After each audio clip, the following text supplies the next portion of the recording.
Sorotan lainnya, Saudara, Polda Metro Jaya melimpahkan berkas perkara Roy Suryo CS tersangka kasus dugaan fitnah ijazah palsu Jokowi ke Kejaksaan. Di Reskrimum Polda Metro Jaya, Kombes Iman Imanuddin menyebut pelimpahan berkas perkara dilakukan untuk 3 tersangka kasus dugaan fitnah ijazah palsu Jokowi.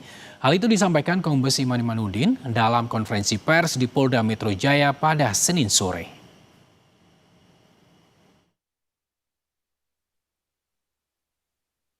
Kami limpahkan untuk 3 tersangka yang sebelumnya.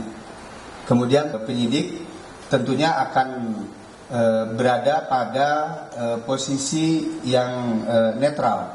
Mana yang menjadi pilihan upaya hukum yang diambil oleh para pihak, itu menjadi hak dari para pihak itu sendiri. Restoratif Justice, tentunya KUHP kita juga mengakomodir itu, dan kita akan pegang itu sebagai pedoman di dalam proses penegakan hukum kita.